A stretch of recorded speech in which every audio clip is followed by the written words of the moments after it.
Hey, everybody. Welcome to The Early Edge, a mentorship podcast for next generation leaders where we share insights we wish we had learned earlier in our careers. We want to equip you to learn more, grow faster, and thrive in both your work and personal life. I'm Jay. And I'm Jeff. Let's get into today's episode. So there's a little bit of snow in the air. The holidays are upon us.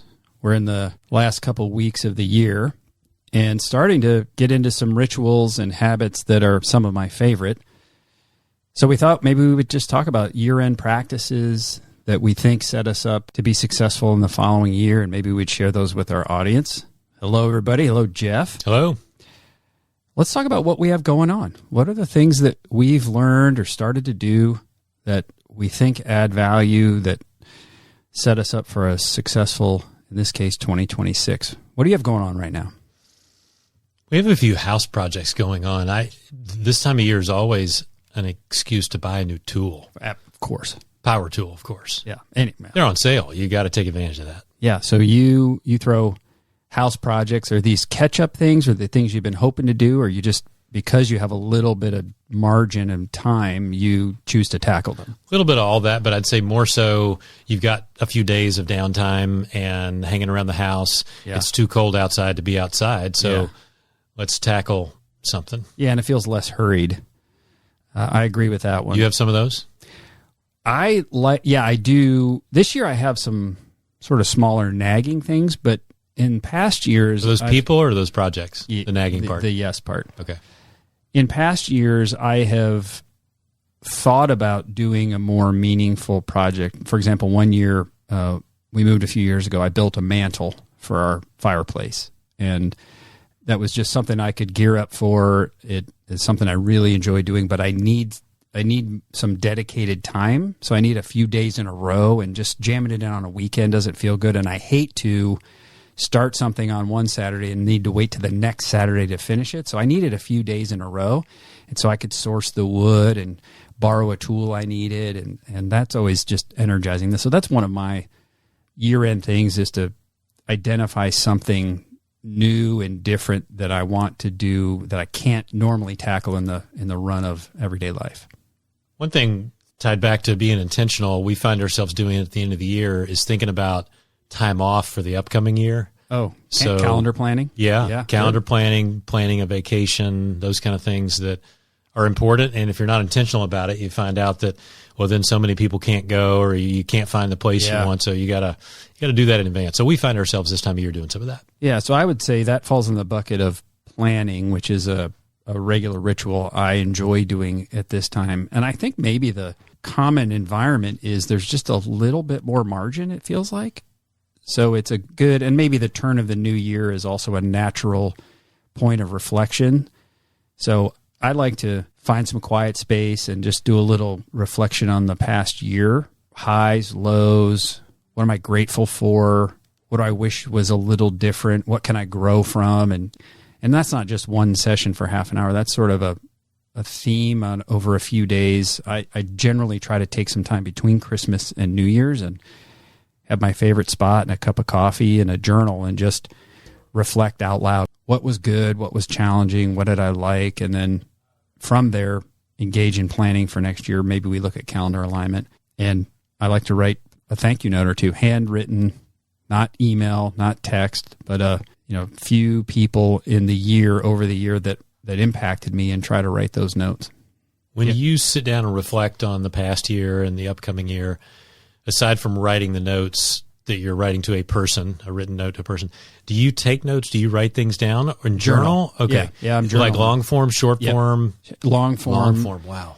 You can't rush, and it's time to be creative and thoughtful, and I might even doodle a little bit, and it just feels like creative space that my brain normally doesn't allow itself to get to. Because I'm writing task lists or to-dos, or punching out emails or something. This is feels like as creative as I can get. It's just thoughtful, free form, no boundaries, what ifs. What about you? I have generally never been a person to journal. Now, there have been times where I take a lot of notes. I use the Notes app on my devices. They all sync right, and it's great. I take a ton of notes. they're usually, if they're work related, they're client related, what have you. Person related, it could be a list, it could be an idea, it could be a thought. But I typically don't journal about the past. I don't know if that's good or bad, probably bad, but more of mine is ideas and future thinking. You're a creative guy for sure. So I was wondering where your innovation ideas end up. Are they in your notes app? Mm-hmm. Yeah, a lot of times. Where do those come from, or what environments facilitate those happening more often? It could be anything. Everything from I'm driving down the street, and of course I won't stop and type. I'll ask Siri to please take that note for me. Or it could be a lot of times sitting in church. I will, have an idea for something, and I seem to take an idea down there. Or when you're eating donuts. Oh yeah, there's no doubt that's fuel for innovation. I have some rituals for just creating margin or cleaning or reconciling. I'm reconciling my bank accounts. I'm cleaning my office, looking ahead at the calendar a little bit, deleting those recurring meetings that have been on there but don't do anything. So I like to purge a little and clean a little. Do you do any of that? I do a little bit of the cleanup, a little bit of of course, the organize the accounting, close the books. And I will also use it as a time to organize my organization system itself. Oh yeah. So I have a system, everybody should have a system, whatever your system is, make sure you have a system to stay organized. But I will pair notes, prioritize notes, computer files, go to my downloads folder, delete big files that are taking up space. But it's also a time for me where I will look for ways to automate things. So if I can use an app or a tool to automate something that's repetitive or a little bit of a pain, I find myself at the end of the year using that time for some of that. Yeah, that's really good. I need to do efficiency improvement, making life easier. That's really good. I don't do that. I should do that. I'll find myself going through client files and my organization system and cleaning up that stuff. And I'll have crap on my desktop, the computer desktop, that I'll get rid of. Or, over the year, I have a folder where I collect interesting content, where I see something on LinkedIn and I'll dump it in there. And that's a time where I can go through and, I'll have 50 things in there and think, oh, wow, I forgot that I did a screenshot of that strategy model, and I'll just go digest it and look at it. But the innovation, maybe that's part of reflection, is what are some clunky processes or things I do that I could. You've taught me something about Power Automate already this year, so that's a cool idea. Maybe a point here for those that are listening around an organizational system is make sure you have one. So what do we mean by that? You've got to deal with communications, emails, texts, notes, ideas. If you don't have a system for organizing that, you will fall behind. Yeah. So take some time to think about that, whether it's a notes app, whether it's organizing your email better, using rules that you can set up in these systems. A lot of the businesses we work with, some of them have no systems. Well, very few have no systems, but people sometimes have no systems. Yes. Sometimes people in companies have far too many systems. I remember back in the day when I had a Franklin Covey day planner. Yes. You remember those? Oh, I had one. For those of you, it's a little small notebook that has pages, and every year you buy the next year's pages. It's awesome. It's a little planning system, a little planning system. Yeah. And you write your calendar because this is, and then the Palm Pilot came out. Oh yeah. It was before the iPhone. Yeah. And I tried to keep both because I don't know what's this new thing like. And I realized that's terrible. Yeah. It doesn't work. Yeah. Burn the boats. I had to stop using the old one and fully commit to the new one. And to me, year end is a good way to ask that question. Do I have the right apps? Do I have the right systems? Do I have too many? Do I have not enough? Yeah. What will help me be more efficient and organized? Yeah. And for our listeners who are hearing this part of the conversation falling asleep because you just don't get fired up about efficiency, that's okay. You will benefit from greater efficiency. It may not inspire you during your holiday downtime if you have some. So one thing I would encourage is whatever it is that refills your spirit, that recharges your batteries, that gets you feeling creative, that is restful to you, spend some time on that during this year end, which will set you up better for next year. I love your point about gratitude, because to me, taking some time at the end of the year to think about what am I grateful for, and there's probably some other scenarios. I want to ask you a question here, but one thing that can do is then prompt you to be more grateful and thankful and encouraging throughout the next year. What are some examples of either things you're grateful for or things you identify that you then, you said you write some notes, but what prompts you to say, I'm grateful for that, I'm going to write a note? It's a great question, because as I think about that, they generally are connected to a person. And it could be, I'm thankful for this client opportunity, but I take it past that to the person or to people, or at home doing the reflection on last year. Every year, a big part of the gratitudes are the things we did as a family, or stages of life our kids are in, or things I noticed my wife do in caring for her family. So I think it's people connected for me.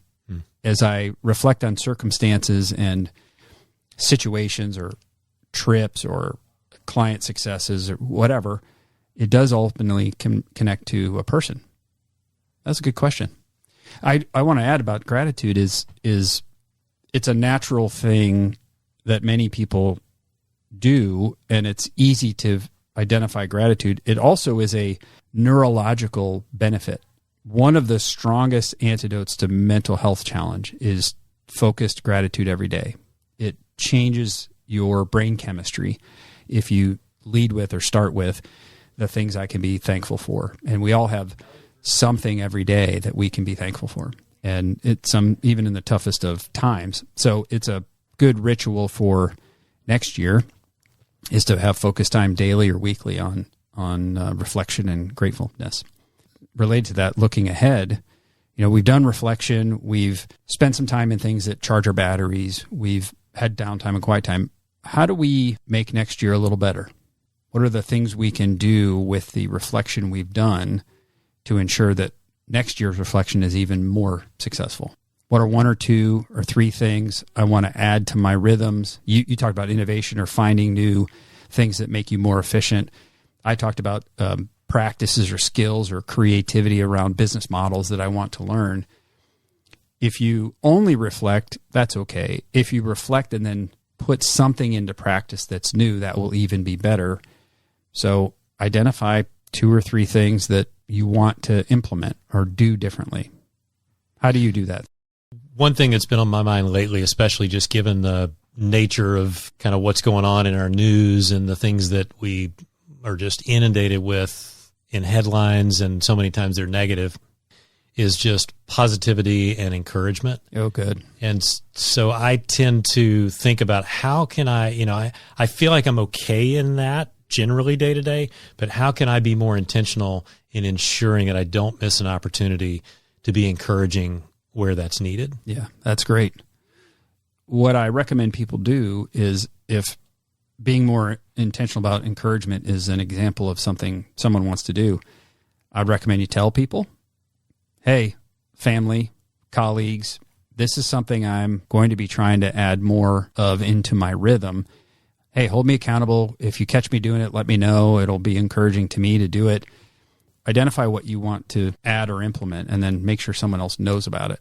And that helps with accountability and support. And then if it's something that's a work skill or a fitness regimen or something, create some cadence of accountability. And that is, in my weekly check-in with my boss, we're going to, for the first quarter, we're going to have that as an agenda item where he or she's going to ask me about how that improvement's going. Are you better at Excel? Have you been doing that? Did you do the online learning or whatever it is? Or for me, getting to the gym is a gift, and it's tough with a travel schedule to stay current on fitness commitments.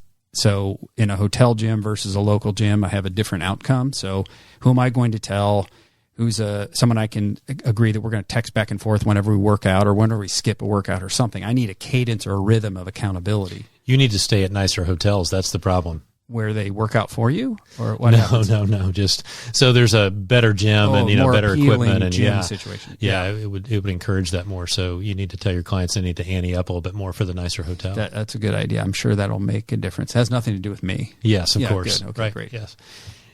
Anything else? Any other rituals or suggestions for our audience that you found have been great for you?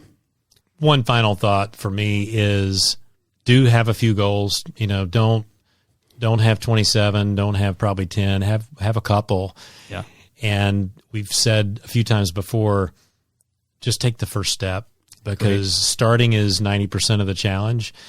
So whatever goal you set for yourself, as soon as you can in the year, just take the first step, and usually the rest will come easier if you'll just take the first step. Yeah, that's great. My parting shot is find time to be quiet with yourself. All of this requires intentionality, and to be able to be intentional about the most important things, you need mental margin or mental white space to just check and see how you're doing. So a rhythm it's probably the most important rhythm I would recommend is 15 to 30 minutes of mental quiet time every day. For me, it's the first thing I do. If I get into the email and get into work, it's just done. But I try to carve out time, even if I have to wake up 30 minutes earlier, just to have some quiet time. And for me, coffee is a little gift, a reward that I give myself to be part of that. I enjoy a good cup of coffee while I have, where I'm listening or I'm journaling or praying or whatever I'm doing. That just sets you up for success. So I would encourage, if you don't have that rhythm, test me, try it for 1 week. First 30 minutes of the day after you wake up, thoughtful, quiet time where you're not trying to accomplish anything. So important. Yeah. All right, everybody. We hope you have a great holiday season. Make it productive, make it restful, and we will see you shortly. Thanks for listening to The Early Edge, a mentorship podcast for next generation leaders. If you have feedback or would like to submit questions or a topic idea, email us at earlyedge@reddogadvisors.com or earlyedge@altaimpact.com. If you've enjoyed this podcast, please follow, subscribe, rate, and review. See you next time.